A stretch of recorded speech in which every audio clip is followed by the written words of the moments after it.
we are discussing chemical coordination and integration.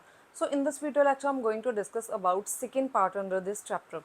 Here I'm going to discuss about some endocrine glands, the hormones which are secreted by these glands and their functions. So first gland is pineal gland. जो यहाँ पे pineal gland है हमने कल discuss की है इसकी location जो कि फोर ब्रेन के नीचे होता है ये प्रेजेंट. नाउ यहाँ पे ये एक हार्मोन सेक्रेट करता है विच इज कॉल्ड द मेलेटोनिन.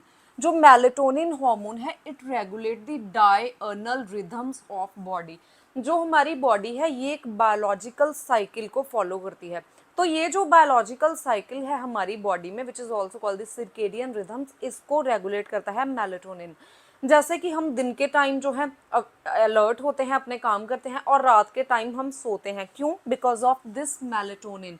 जो मेलेटोनिन है इसका रिलीज डार्कनेस में ज़्यादा होता है. सो इसीलिए लाइट्स पूरी ऑफ करके सोना चाहिए और फ़ोन वगैरह पास नहीं होना चाहिए ताकि ज़्यादा से ज़्यादा मेलेटोनिन सेक्रीट हो. जितना ज़्यादा मेलेटोनिन सेक्रीट होगा उतनी ज़्यादा अच्छी स्लीप होगी और स्लीपिंग पैटर्न होगा. सो यहाँ पे जो स्लीपिंग पैटर्न है इसको ये रेगुलेट करता है. जो बच्चे हैं बच्चों में इसकी रेशो कंसंट्रेशन बहुत ज़्यादा होती है और जैसे जैसे उनकी एज होती है तो इसकी कंसंट्रेशन कम होती जाती है. अब यहाँ पे जो मेलेटोनिन है ये बॉडी टेम्परेचर को भी रेगुलेट करता है and it also regulate the menstrual cycle in body in females. उसके बाद जो दूसरा है it is called the thyroid gland. So this is the thyroid gland जो इस तरीके से प्रेजेंट है. ये हमारी ट्रेकिया है, इसके दोनों तरफ ये प्रेजेंट होता है. इसमें दो लोब्स होते हैं और जो यहाँ पे एक कनेक्टिंग रीजन है it is called the isthmus. तो ये इस तरीके से प्रेजेंट होता है. अगर हम इसकी बैक साइड पे देखें तो बैक साइड पे यहाँ पे पैराथायरॉयड ग्लैंड इसमें प्रेजेंट होते हैं, 4 पैराथायरॉयड ग्लैंड. सो यहाँ पे जो थायरॉयड ग्लैंड है इसमें दो लोब्स होती हैं on the each side of trachea which are connected by the region which is called the isthmus. तो इस तरीके से ये प्रेजेंट होता है. उसके बाद अब इसमें दो तरीके के सेल्स होते हैं. एक तो इसमें है फॉलिकल सेल्स और दूसरे हैं स्ट्रोमल टिश्यू. जो इसमें फॉलिकुलर सेल्स हैं इनमें ये फॉलिकल्स की तरह प्रेजेंट होते हैं इस तरीके से. और ये जो फॉलिकुलर सेल्स हैं मींस हर एक फॉलिकल में जो सेल्स हैं ये थायराइड हार्मोन्स को सेक्रेट करते हैं. यहाँ पे हमारी बॉडी में दो मेजर थायराइड हार्मोन सेक्रेट करते हैं जो फॉलिकल सेल्स हैं. First is called the tetraiodothyronine which is also called the thyroxine और T4 हार्मोन. और दूसरा है triiodothyronine which is also called the T3 hormone. Now जो थायराइड हार्मोन्स हैं जितने भी थायराइड हार्मोन्स हैं यहाँ पे दोनों इनकी सिंथेसिस के लिए आयोडीन की ज़रूरत होती है. यहाँ पे आयोडीन प्रेजेंट होता है. अगर आयोडीन की डेफिशिएंसी होगी तो इससे जो डिजीज़ होती है it is called the hypothyroidism. अगर इसकी कंसंट्रेशन मींस जो थायराइड हार्मोन है अगर इनकी कंसंट्रेशन बहुत ज़्यादा इंक्रीज हो जाएगी जैसे कि in case of thyroid cancer और एनी अदर एबनॉर्मेलिटीज़ इन थायराइड टिश्यू और ग्लैंड, जो थायराइड हार्मोन्स की प्रोडक्शन है ये सेवरल फोल्ड्स इंक्रीज हो जाती है. तो इससे जो डिजीज़ होती है it is called the hyper thyroidism. तो यहाँ पे ये दोनों डिजीज़ हो गई. उसके बाद जो थायराइड हार्मोन है अगर हम इसके फंक्शंस की बात करें तो it regulate the basic metabolic rate which is also called the BMR. हमारी बॉडी में जो कार्बोहाइड्रेट्स हैं, प्रोटीन्स हैं, फैट्स हैं, इनके जो मेटाबॉलिज्म है इसको थायराइड हार्मोन रेगुलेट करता है. उसके बाद it also help in RBC formation. ये RBC की फॉर्मेशन में भी रोल प्ले करता है. देन ये बॉडी में वाटर एंड इलेक्ट्रोलाइट्स के बैलेंस को मेंटेन करता है. And it also secrete thyrocalcitonin. जो थायरोकैल्सिटोनिन है ये हमारे ब्लड में जो कैल्शियम का लेवल है इसको डिक्रीज करता है ताकि ज़्यादा से ज़्यादा बोन्स की फॉर्मेशन हो सके. अगर हमारा जो ब्लड है इसमें कैल्शियम ज़्यादा रहेगा तो बोन्स में जो है इसकी डिपोजिशन नहीं होगी. अगर ब्लड में जो कैल्शियम है ये यहाँ से निकाल के ये बोन्स में इसको अकम्युलेट करता है ताकि हमारी बोन्स स्ट्रॉन्ग हों. तो यहाँ पे जो TCT है it is also called the hypocalcaemic hormone because it decrease the level of calcium in blood but increase the accumulation of calcium in bones. उसके बाद जो दूसरा ग्लैंड है it is called the parathyroid gland. जो 4 parathyroid gland हैं ये thyroid gland के पीछे प्रेजेंट होते हैं. उसके बाद it secrete the hormone which is called the parathyroid hormone which is also called the PTH. Now जो PTH है ये कैल्शियम के लेवल को इंक्रीज करता है ब्लड में हमारी बोन्स की रिजॉर्प्शन करता है जी। ये जैसे हमारी बॉडी में अगर कैल्शियम की कमी है तो ये बोन्स की डीमिनरलाइजेशन करेगा, उनसे कैल्शियम को निकालेगा और ब्लड में सप्लाई करेगा। So that's why this PTH is hyper calcaemic. ठीक है। Next is thymus. जो थाइमस है ये लंग्स के बीच में प्रेजेंट होता है, बिहाइंड द स्टर्नम, और जो आयोटिक आर्क है इसके आगे प्रेजेंट होता है। एंड यहाँ पे जो ये हार्मोन सेक्रीट करता है it is called the thymosin. जो थाइमोसिन है it play important role in differentiation of T lymphocytes, means इसमें टी लिम्फोसाइट्स की फॉर्मेशन होती है। तो यहाँ पे जो थाइमस है ये हमारी बॉडी के इम्यून सिस्टम में एक बहुत बड़ा रोल प्ले करता है।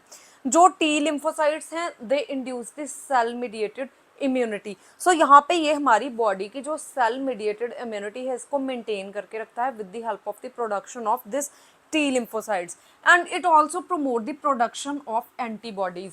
तो दूसरा ये एंटीबॉडीज की प्रोडक्शन करता है विच is called the humoral immunity. Now जो थाइमस है एक एज के बाद ये डिग्रेड हो जाता है, मीन्स जो एज्ड पीपल होते हैं इनमें ये डिग्रेड हो जाता है। इसीलिए जो एज्ड पर्सन होते हैं इनमें डिजीज की डेवलपमेंट बहुत जल्दी होती है, बिकॉज यहाँ पे एंटीबॉडीज और लिम्फोसाइट्स की प्रोडक्शन कम हो जाती है या बिल्कुल ही खत्म हो जाती है because of this degeneration of thymus. उसके बाद लास्ट जो इस वीडियो में हम कवर करेंगे it is called the adrenal gland. It is also called the emergency gland in human body. So यहाँ पे ये जो है ये इमरजेंसी रिस्पॉन्स को रेगुलेट करता है, हम आगे डिस्कस करेंगे।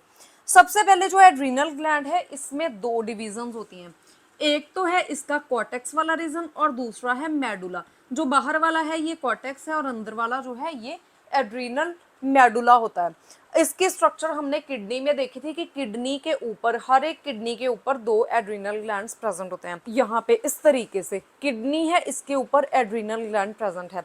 अगर हम इसके स्ट्रक्चर की बात करें तो यहाँ पे जो अंदर वाला हिस्सा है it is called the adrenal medulla, और जो बाहर वाला है ये कॉर्टेक्स वाला रीजन है। नाउ कॉर्टेक्स में तीन लेयर्स होती हैं। जो सबसे ऊपर वाली है it is called the zona glomerulosa, जो इससे मिडल वाली है it is called the zona fasciculata, और सबसे अंदर वाली है जोना रेटिकुलरिस। तो ये डिफरेंट हार्मोन्स को सेक्रीट करती हैं। नाउ जो एड्रीनल ग्लैंड की कॉर्टेक्स है ये जो हार्मोन्स को सेक्रीट करती है it is called the glucocorticoids and mineralocorticoids.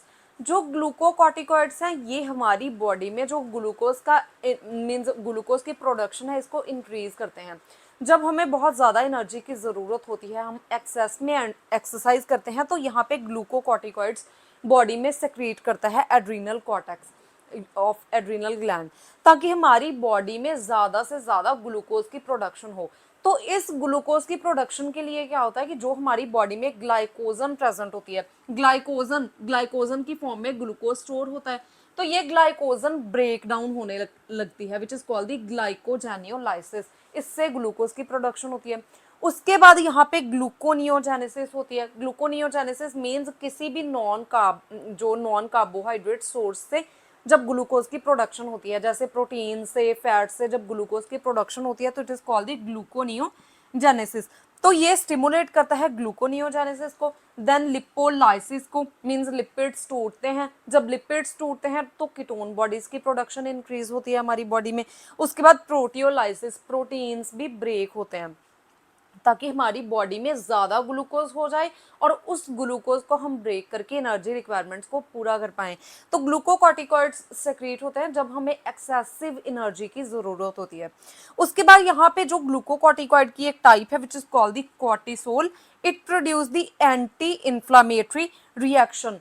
ये यहाँ पे एंटी इन्फ्लामेटरी रिएक्शन प्रोड्यूस करती है हमारी बॉडी में।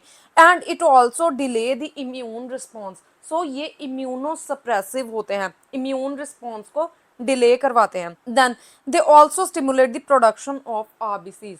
नाउ यहाँ पे जो एड्रीनल ग्लैंड का मेडुला है, जो अंदर वाला पार्ट है, ये यहाँ पे दो इमरजेंसी हार्मोन्स को सेक्रेट करवाता है। एक तो है adrenaline which is also called the epinephrine, दूसरा है nor adrenaline which is also called the nor epinephrine. यहाँ पे ये जो दोनों हैं ये हमारी बॉडी में एक्टिवेट होते हैं during fight flight fright response. तो it response to triple F, which is fight, flight and fright. So यहाँ पे ये इस तरीके से एक्टिवेट होते हैं। So during fight, flight and fright जो हमारी बॉडी का सिंपैथेटिक नर्वस सिस्टम है ये एक्टिवेट होता है, जो कि इन दोनों हॉर्मोन्स की सेक्रेशन को स्टिमुलेट करता है, और ये जो दोनों हॉर्मोन्स हैं ये बीपी को इंक्रीज करते हैं in order to respond to that situations. So that's why यहाँ पे जो एड्रीनल ग्लैंड है इसको इमरजेंसी ग्लैंड भी बोला जाता है। So this is all about the different glands under endocrine system. If you have any type of query regarding this topics you can ask me in comment section, and if you find the content useful please like and share the video and subscribe to my channel Biology on Earth.